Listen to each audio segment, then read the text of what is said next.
አሰላሙ አለይኩም ወራህመቱላሂ ወበረካቱ። ውድ የሱመያ ቤተሰቦች በያላችሁበት የዓለም ዳርቻ ሰላማችሁ ብዝት ይበል። ዛሬ ጠቃሚ መረጃ ይዤላችሁ መጥቻለሁ። ኢትዮጵያ አጥር ለማሳጠር ለምትፈልጉ፣ የግቢ በር መግጠም ለምትፈልጉ አሪፍ የሆነ መረጃ ይዤላችሁ መጥቻለሁ። ወቅታዊ ዋጋውንና የትኛውን አይነት በር ብናስገጥም ነው። ያው በር እንግዲህ በሶስት አይነት አሰራር ነው የሚሰራው የግቢ በር። የትኛውን አይነት በር ብንገጥም ብዙ ጊዜ እንጠቀምበታለን የሚለውንም በዛው ነግራችኋለሁኝ። እንግዲህ እንደምታዩት ሁላችንም በብሎኬት ግቢያችንን ለማጠር አቅም ላይኖረን ይችላል። ግን በምንችለው አቅም ግቢ መታጠር አለበት። በዚህ አምናለሁ። በተለይ ሙስሊም ግቢዋ ውስጥ እንደፈለገች ሀጂ ነብይ ያየኛል ብላ ሳትሳቀቅ እንድንንቀሳቀስ ልብስ ማጠብ ሊኖርብን ይችላል። ግቢ ውስጥ የምንሰራቸው ስራ ሊኖሩ ስለሚችሉ በግቢ ማጠር አለብን። ግን በምንችለው የግድ ግንብ መሆን የለበትም። እንደዚህ በቆርቆሮ ማጠር ይቻላል። ቆርቆሮውን ደግሞ ከታች ውሃ ልክ ማሰር አለብን ማለት ነው። ያኔ አቅማችን ከቻለ ውሃ ልኩ በጣም አሪፍ ነው። በቆርቆሮ ብቻ ብናጥበው ቆርቆሮው አርጂ ይዘዋል፣ ይበጣጠሳል፣ ለረጅም ጊዜ ላያገለግለን ይችላል ማለት ነው። ለዛ ምንድነው የምናደርገው? ከቻልን በሶስት ተደራቢ ውሃ ልክ ማሰር አለብን። ካልቻልን በሁለት ይቻላል። በሶስት ግን ከፍ ስለሚል ለግቢውም ውበት ይሰጠዋል፣ አጥሩም የመርዘም እድል ይኖረዋል። አሁን ይሄ በሶስት የታጠረ ነው። ከእንደገና ብረቱን በብረት ማገርና በብረት ቋሚ ብናሳጥረው ከቻልን ያኔ በቃ እንደምንም ብለን የሁለት ወር የአንድ ወር ደሞዛችንን አጠራቅመን አንደኛ በሆነው ብረት ብናሳጥረው ማገሩንም ሆነ ቋሚውን በእንጨት ማጠር ይቻላል። ላኪን ግን የእንጨት ማገር ስንጠቀም ከ2 ከ3 አመት በኋላ ተበትኖ መልሶ አዲሱኝ ሊላችሁ ይችላል። ስለዚህ ምንድነው ማድረግ ያለባችሁ? በብረት አጥር ነው ማድረግ ያለባችሁ ማለት ነው። እንግዲህ 200 ካሬ ሜትር ከባለሙያዎች እንደጠየቅኩት 200 ካሬ ሜትር ግቢ ለማጠር 66 ቆርቆሮና 32 የማገር ብረት እንደሚያስፈልግ ነው። ማገር 3 ቦታ ነው የሚያስፈልገው። ብረቱ እየተቆራረጠ ይታጠራል ማለት ነው። እንደዚሁም ቋሚ 12 ቋሚ ብረት ያስፈልጋል። እሱን እየቆራረጡ እየበየዱ ነው የሚያጥሩት ማለት ነው። ያው 12ቱ ቋሚ ብረት ሲቆራረጥ ሙሉ ለ200 ካሬ ሜትር ሙሉ ያጥራል ማለት ነው። ብረቱ ደግሞ ባለ 10 ቴክኒስ መሆን አለበት። ማገሩ ባለ 10 ቴክኒስ እና አንደኛውን ብረት መሆን አለበት። አርጂ የማይዝ ብረት መሆን አለበት። የአርጂ ቀለም አርጂ እንዳይዘው መቀባት አለበት እንትኑ ብረቱ ማለት ነው። ከቻላችሁ በእንጨት ማገር ከማጠር በብረቱ አስበይዳችሁ ብታጥሩ ያው ቤተሰቦቻችሁ ለእናንተ የሚጠቅማችሁን። ውሃ ልኩን ደግሞ አንዳንድ እህቶች አሁን ውሃ ልኩ ከተሰራላችሁ በኋላ አያስተኩሱትም። ስለማይተኮስ ግንቡ የመፈርፈር ውሃ ልኩ የመፈርፈር እድል ይኖረዋል ማለት ነው። ከቻላችሁ አቅማችሁ ከፈቀደ ውሃ ልኩን ማስተኮስ አለባችሁ ከተሰራ በኋላ ማለት ነው። ለረጅም አመት ውበቱን ጠብቆ ያገለግላል ማለት ነው። በፈለጋችሁ እድሜ እስከሰጣችሁ ድረስ ያገለግላል። እንደዚህ አድርጋችሁ ማጠር። ያው የመዳም ቅመሞች ተሰደን ቤት ለመስራት ማንም አይለን፣ አንደኛ ነን። የመጀመሪያው እቅዳችን የአብዛኛዎቻችን ቤት መስራት ነው እና በዚህ መልኩ ስምር አድርገን መስራት እንችላለን። ሰብስክራይብ፣ ሼር፣ ላይክ አድርጉ፣ አበረታቱኝ። ካሁን በኋላ አሪፍ መረጃዎችን ከባለሙያዎች እየጠየቅኩኝ እንዲሁም ወሎ፣ ደሴ፣ ከሚሴ ምናምን ብቻ ደቡብ ወሎ ባለሙያ ከፈለጋችሁ የማገናኛችሁ ይሆናል። ቤተሰቦቻችሁን ቢያሰሩላችሁ በዚህ መልኩ በጥራት እንዲያሰሩላችሁ አድርጉ። ሌላው ምንድነው? የግቢ በር እንግዲህ በሶስት አይነት መንገድ ነው የሚሰራው። የታወቀው የጥንቱ የጧቱ ላሜራ ነው። ላሜራ ደግሞ 3 አይነት ደረጃ አለው። አንደኛ አለ፣ ሁለተኛ አለ፣ ሶስተኛ አለ። አሁን ላይ ደግሞ አቅም ያለው ሰው እየተጠቀመበት ያለው ፋይበር ግላስ ነው።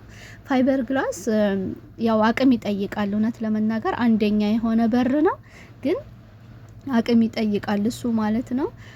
ያው የግቢ በሮች የታወቀው ወደ ጎን መኪና የሚያስገባ ከሆነ ከ3 ሜትር እስከ 4 ሜትር ነው የሚሰራው። ለባጃጅ ከሆነ እስከ 3 ሜትር ይሰራል። ለሰው ከሆነ ደግሞ 2 ሜትር ተኩል ድረስ የሚሰራል ማለት ነው።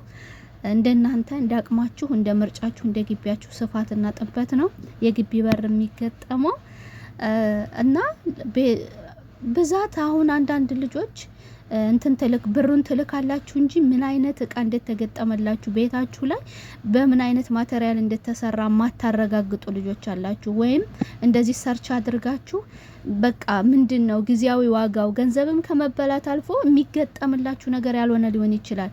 አሁን ላሜራ አንደኛና ሶስተኛውን በር የምታስገጥሙ ከሆነ አርጂ ሊይዘው ይችላል። በቃ አርጂ ይዘዋል።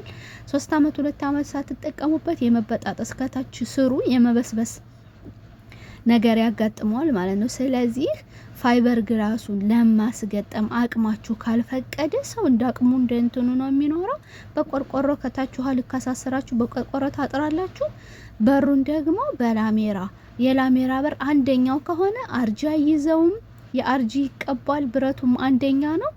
አርጃ ይዘውም እስከፈለጋችሁበት ጊዜ በራሳችሁ በፈለጋችሁት ዲዛይን በወደዳችሁት ከለር በቤታችሁ የውጭ ቀለም ሊሆን ይችላል።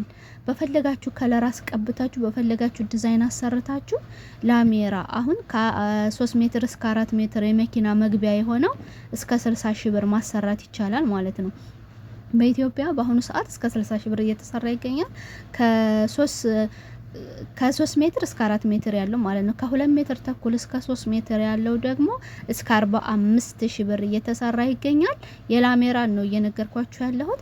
ሶስተኛው ከዛም በታች ይገኛል። ለሰው መግቢያ ብቻ የሚሆነው በ2 ሜትር ተኩል የሚሰራው እስከ 25 ሺህ ብር አለ። ነገር ግን በፋይበር ግራስ የሚሰሩ በሮች ከ100 ሺህ ብር በላይ ናቸው። እናንተ ግን ተጠንቀቁ። አንደኛ እኔ አሁን ብዙ ጊዜ እያስተዋልኩኝ ያለሁትኝ አንዳንድ ልጆች ቤታቸውን በቆርቆሮ ያሳጥራሉ። ከታች ውሃ ልክ የለውም ቤቱ። ከእንደገና ደግሞ በር ቆንጆ በር ይገጥሙለታል ማለት ነው። እንደዚህ በላሜራም ሆነ በፋይበር ግራስ ይገጥሙለታል። ሲገጥሙ ግን ከታች በሩ የሚቀመጥበትን አካል ግንብ ግዴታ ነው። በሲሚንቶ መሬቱን መስራት ግድ ይለናል ማለት ነው። ካልሆነ ብረቱን አርጅ በለዋል፣ አፈሩ አርጅ በለዋል ማለት ነው። ለዛ በሩ እንኳን ቢያንስ ይሄንኛው ማስገንባት ባትችሉ በሩ ይሄ የምትገጥሙት በር የሚቀመጥበትን ኤሪያ እሱን አካባቢ ብቻ አርጅ እንዳይበላው በሲሚንቶ መሬቱን ማስተካከል አለባችሁ። ከእንደገና ቆንጆ ያኔ የረጅም አመት ልምድ ያለው ባለሙያ መሆን አለበት። የሚገጥመው ከመሬት 10 ሴንቲ ከፍ አድርጎ መግጠም አለበት። ሲሚንቶ እንኳን ሆኖ ከሱ ጋር መገናኘት የለበትም። ብረቱ ትንሽ ከፍ ተደርጎ መገጠም አለበት።